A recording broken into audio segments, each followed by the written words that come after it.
Welcome back to Create Wealth Through Franchising podcast and Kim Daly TV. I am your host, Kim Daly, and in my studio today, welcome to Michael Mudd, one of my best friends in franchising for so many years. Michael, thank you for joining me in studio today on Kim Daly TV. Kim, it's my absolute pleasure. Thank you very much for having me.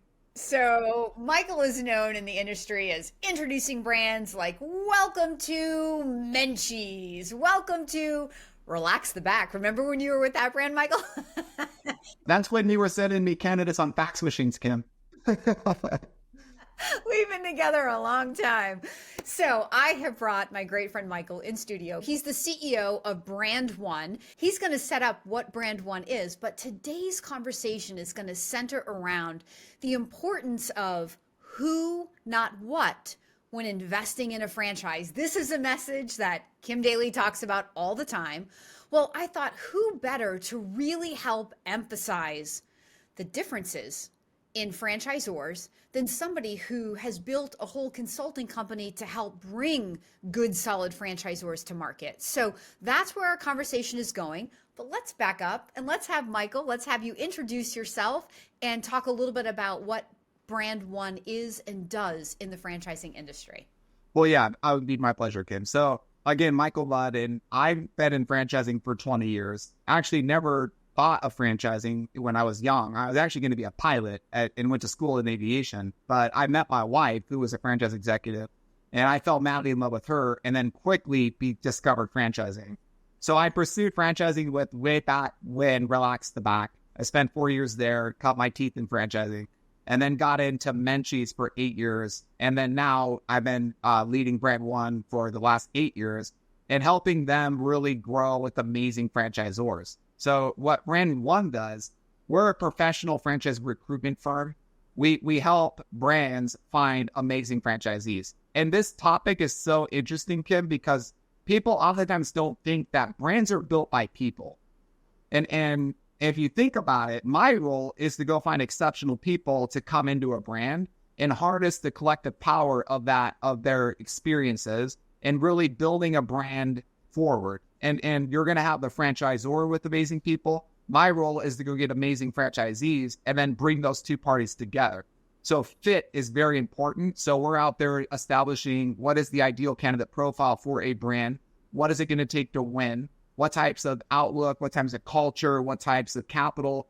And then we identify a profile that then we work with exceptional consultants like you to go find those people for proper introductions to us. And we do that professionally. The firm at Brand One has 300 years of collective franchise experience that we bring to market. They are amazing. Okay, wait. So before we even get to the topic at hand, since you just brought up another really good topic, let's talk a little bit about this idea that franchisors are vetting candidates, because this is an overlooked conversation in franchising.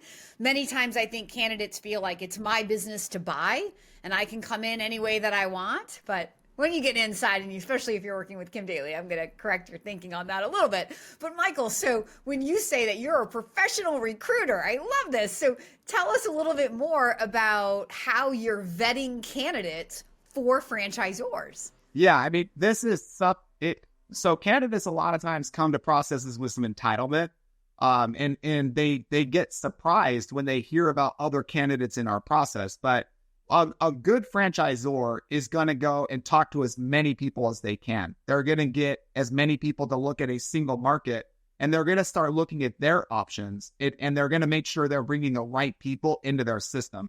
And a lot of times good franchisors will say no to a candidate. And that makes candidates sometimes upset.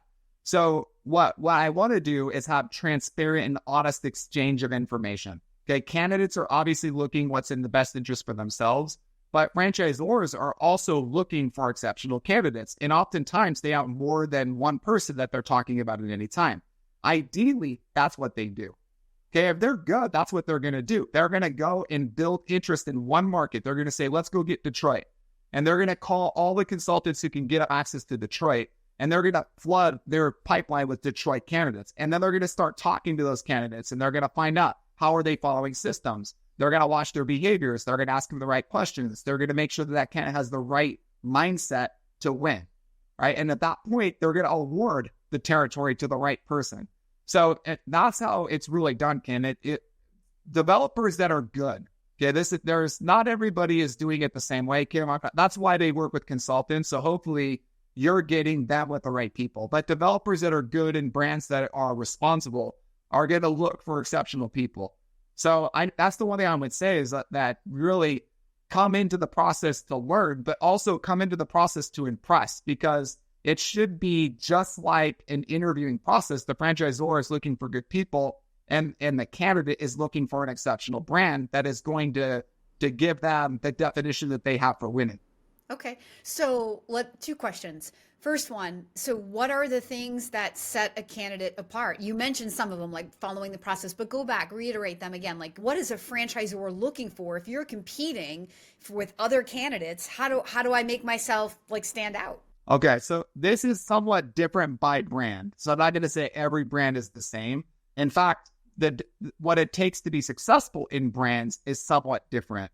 So if you go into a home service brand, maybe that brand needs somebody with strong sales acumen, because they're not going to have brick and mortar to attract somebody into the footprint of the location. Whereas other locations, they want strong operators. And we work with a very large scale, we work with a lot of investor models at Brand One, and they're not looking for salespeople. They're looking for folks that can run large infrastructure. They're looking for operators. So the first thing that I would say to stand out is generally your behavior matters. I'm going to tell you that. So anyone that's in recruitment is giving a candidate work, because you need to do due diligence. You need to do independent due diligence. Somebody that's working for the brand is going to support you in that due diligence, but they're watching what you're doing between calls. So if they're saying to you, hey, you need to talk to a franchise owner between now and then, they're expecting that you go talk to a franchise owner between now and then, because if you don't, that really is a sign that you're not following the system. And if you're not a system, like if they have an exceptional system, this system will create predictable results, thereby mitigating your risk in the business by following this system. And they're outlining a process for you to follow for the due diligence, and you're not following it. It's probably a good indication that you're not going to follow this system. And if you don't follow this system, that is an unpredictable result. So what franchisors want to see is predictable results. That's what a franchise is it's a system that you can engage with to mitigate risk and produce a predictable result. So in the process, what we look for are people who follow those systems. We also want to make sure that they have a right culture fit for the brand. This is different, Kim, that it takes a different level of recruitment, I think, at that point, to really understand what is the culture fit, because making money is important, don't get me wrong, but you can make a ton of money with people that are grind, and it's just no fun. But making crazy money with friends is like one of the most fun things you'll ever do. So it's the culture of the organization and aligning candidates properly with the culture. So, and that's just really intimately knowing your brand. As a developer, we're kind of the gatekeeper, if you think about it. So we really need to understand intimacy with the founders, or if it's private equity led, who are the group of private equity, what is their vision, and making sure that the culture that they have in their organization fits well with our candidates. And I can give you specific examples, but I'd say culture fit, experience fit, like making sure there's an alignment, whatever it takes to win in the franchise. We want to make sure that the candidate has strengths, or it has a plan to hire people that exhibit those strengths. And not all the time, the franchise owner doesn't necessarily have to do everything in the business. If it's the right business, the business should work for the candidate at some point, right? Like you shouldn't be buying a franchise. A franchise should be a business that you're employing people who are doing the work at some point, where you're getting flexibility in your lifestyle at some point in time. If it might be for the first day, it might be in the future, but that should be something that should be a characteristic of a successful franchise. Yeah, such a beautiful answer. Well, the second question I have for you then is, how, if you're not the person awarded the franchise, should you be deeply insulted and feel like you're not a good fit for any franchise? No. Okay, so this is a misnomer too. It was a leading question, Your Honor. Yeah. Well, let me explain this piece to it, because it happened. I mean, I told people no more than you know, Kim, and their initial reaction is anger. They get mad. And I think it's just part of it being entitlement. And I have to remind them that they're doing you a favor. Okay, they just told you no. Now, why would they tell you no? Because they are disinterested in your franchise fee? No, they're doing you a favor because they genuinely think you're not going to be successful in the business. And do you want to not be successful in business? So the franchisor sometimes, now what happens again, because each franchise has a different definition, like they need different skill set and different experience. And what it takes to win in one franchise is not what it takes to win in another franchise. So just what I'm saying, sometimes people are really strong operationally. Sometimes people are really strong with sales. Sometimes they're really strong with administration. So there's different brands that are going to be aces for the place. Like you need to find your fit and then make sure you have a brand that's going to align well with your skill set and then also align well with your culture. So the answer is no. Go back and find a brand that is the right fit. Yeah. So this speaks so much to the importance of not just reaching out to a franchise on your own because you like the taste of the product or you think your community needs it or because it's your hobby and you have to run that business. This is leadership. Do you hear the tone in this man's voice? It's all about leadership. And so you want to come to Kim Daly first. Let me match opportunity to you because Michael trains me on what his brands are looking for. What are the key skills? What is the culture of that brand? And so I'm going to make the first connection. I'm going to serve you to him and his team. And then they're going to really dial in on that cultural fit and the skill set fit. So together, the two of you are going to figure out if there's a mutual connection, but I'm going to help do that in the beginning and just save you from wasting all kinds of time looking at brands where they're just not the right brand for the goals that you have, the skills that you have, or the culture that they have and the kind of people they're looking for. So this is franchising today in 2024. It's a very sophisticated business. It's unlike it was when Michael and I got started back in the 90s, right? Like it was way different. It feels like the wild, wild west compared to today, right? But that's good. That means we're advancing and we're growing and we're all getting better at what we do. So what a fascinating curveball this conversation took. Not what I anticipated talking about with you today, Michael, but I love it. And I think it's a very good conversation and an important conversation for people to hear. So now let's pivot to the conversation I really want to have with you about selecting a good franchisor. So I'm over here on my little soapbox saying franchising is who, not what. So you're going out around the country, and I'm sure you want to do this responsible. You don't want to just help some Joe Schmo franchise guy, who says, I got a franchise, grow his business. So what are some of the characteristics in a franchisor that brand one is looking for that as you describe them may translate to these are the things that good, solid candidates should also be looking for in a franchisor partner? Yeah. Okay. Really good question, Kim. And two of them, I'm just going to give you, I think are foundational that there's foundational bedrock that you need to look for. Okay. So first is unit level economics. What I mean by that is how does the actual franchisees perform? And and brands have different evolutions of growth. So sometimes you'll be looking at an emerging growth brand, and sometimes you'll look at it as a micro stage brand. Sometimes you'll look at it as an enterprise brand, and we work with them all at Brand One. We have enterprise clients, we have emerging growth clients. So when I say those, the unit level economics, at least from even if it's a micro stage brand, it has to have an affiliate location, meaning a corporate owned and operated location. So what's the proof of concept? Okay, so do not get into a franchise that does not have a proof of concept. Okay, so that's first and foremost. There has to be something that's working. Okay, and then from there, I would understand the franchisee-franchisor relationship, because those are the two fundamentals, the economics and the relationship that the franchisor has with its franchisees. So the best way to validate those things is, one, I would look at the item 19 of the FDD. Okay, in franchising, there's disclosures, and all of the significant attributes of the franchise offering are disclosed for you as a candidate. So I would look at that, understand it, but then more importantly, you need to start talking to franchise owners. It's so important to talk with a lot of the owners and understand What is it, the challenges they're having? What are the successes? What was their ramp ups? What did they see in terms of their injection in capital to get started in the business? So the good thing about franchising is you ideally are not the first one to ever open one of these locations. So you need to do due diligence. And that's not just looking at disclosures. The beautiful thing of this is you can talk to the people who have gone before you and find out how it went. Okay, so those are foundational, those two pieces. Now, from there, don't avoid competition, please. I get that a lot. A lot of candidates are like, well, it's really competitive. Well, it's competitive because the market is a $200 billion industry, right? So if you're the only kid at high school, it's probably not a school worth going to. That's why no one goes to the school. Okay, you're not going to be prom king if you're the only kid that's in the school.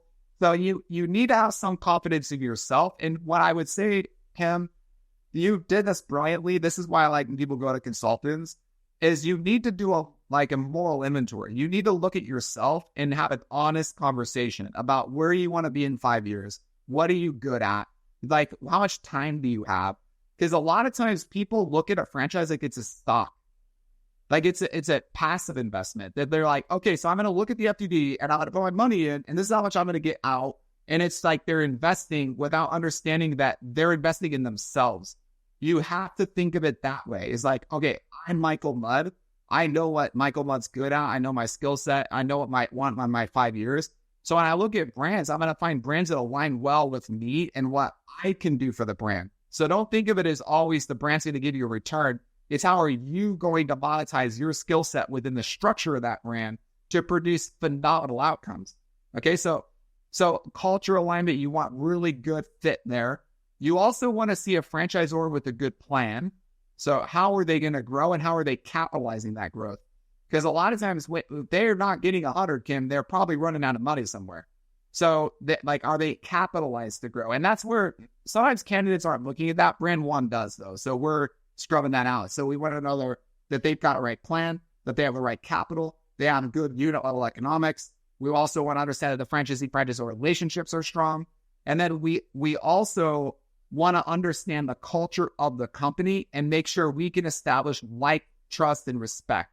So for me personally, that's the foundation that Brand One has in business. So again, what I say to candidates is make sure your heart can align with your head on that decision. So it's not just your head, because if you just look at the economics, sure, it makes money, let's go do it. But if it's a grind, because you'll get in business sometimes with people and it's not fun to work with them. So I'm telling you, go meet the franchisor, go shake their hand, look them eye to eye, go have a meal with them, break bread, find out what they do when they're not at work. Are they golfing? Do you have interest? What are they doing to save the planet? That's probably some good stuff to work with, Kent. That's probably what I would look at as a franchisee in a franchisor. It's awesome. I mean, everything I was thinking and hoping you'd say, you said. So there's this statistic out there that only a very small percentage of franchisors actually hits 100 units. So it's a mind-boggling statistic about basically failure on the franchisor level. And this is why this conversation is important, because if you're out there on the sideline and you think, well, I'm just going to go look at Entrepreneur 500 and I'm going to pick a franchise that sounds good to me. You have no idea what kind of risks you're taking with that strategy for selecting a franchise. The reason this conversation is important is there are two people here who are very experienced for years. Kim Daly is the first door of preparation for you. Michael Mudd is the second door of preparation for you before you ever get fully vetted and matched to an opportunity. So what does that imply?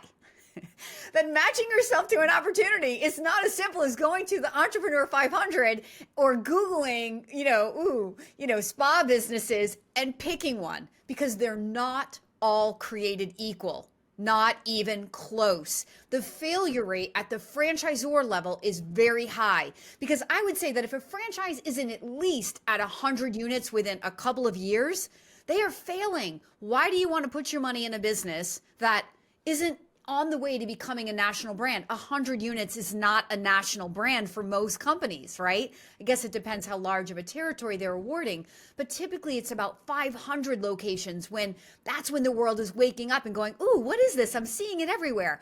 That's what you're investing in. And if you're building to sell and you want the brand equity that comes from the franchise brand, it has to be in this kind of growth category. The question I have is, do you even know like why the failure rate at the franchisor level is so high, below 100 units? I mean, does it speak to the things you just said of what we're looking for when we're looking for a solid franchisor? Yeah, and the reason, because if you understand how franchisors make money, they're in the royalty business. So they don't get to royalty sufficiency is what happens. And they can't find and attract the right franchise owners to get them there. So they're not getting the numbers into the system to get to that royalty self-sufficiency level. Because ideally, a franchisor wants to get to a point where they have enough operating locations that they can support their entire organization on royalties without having to award another franchise. But franchisors oftentimes are not good at finding and recruiting the right franchisees. It's about building it with the right people, getting the right skill set and the talent to get to royalty sufficiency, right? And not growing too quickly where they can't support it, but also not growing too slowly where they bleed out, because they have to get to royalty sufficiency. That's why people sometimes, they're like, oh, my role at brand one, it's important that we get a good brand, but they have to be right. You have to get the perfect situation, Kim. So we talk with 100 brands a year, roughly, and we're basically moving forward with one or two or maybe three of them.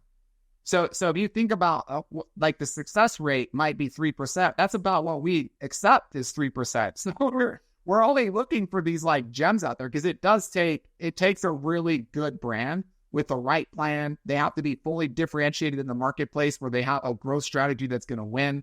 So we bet them out pretty well, Kim, before we take them. But what happens is they don't get to royalty sufficiency. So it's critical that the brand builds with the right people and gets royalty sufficient as quick as possible, thereby mitigating the risk that they run out of capital while they're growing.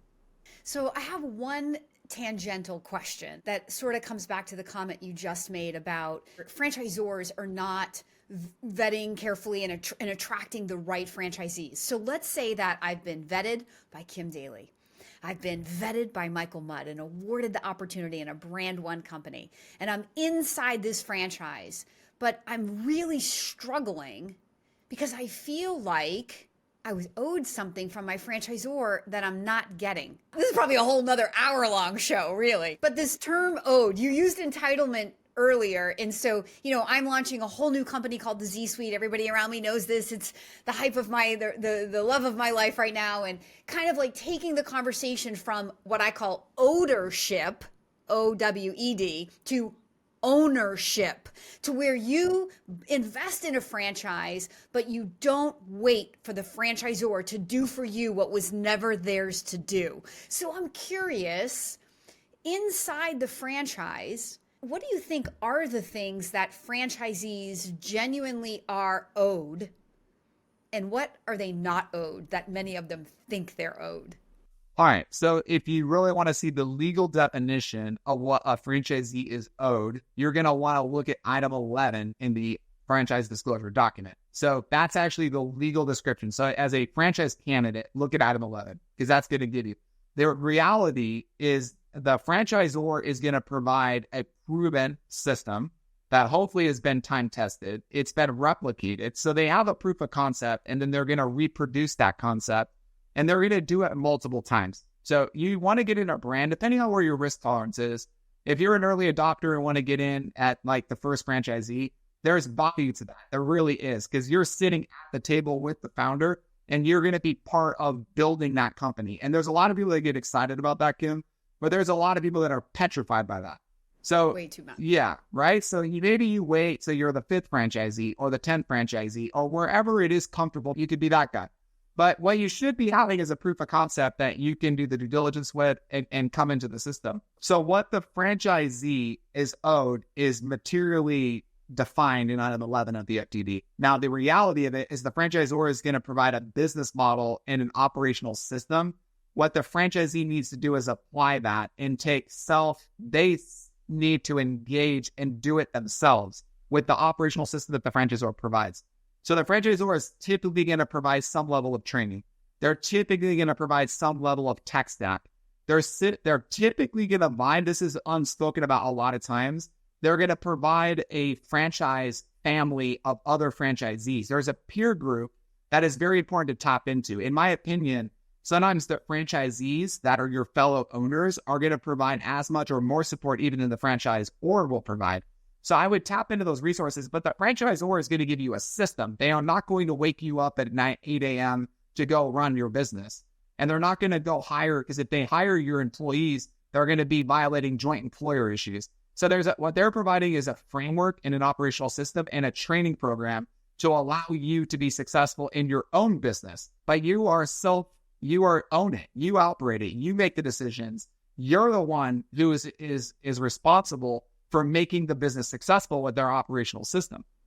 Beautifully stated. Great answer. And I love it. So we'll wrap it up on this as I tease everybody about the Z Suite. So, you've heard my story. It speaks right to this. So I spent 8 years in my franchise, just sort of floundering around average.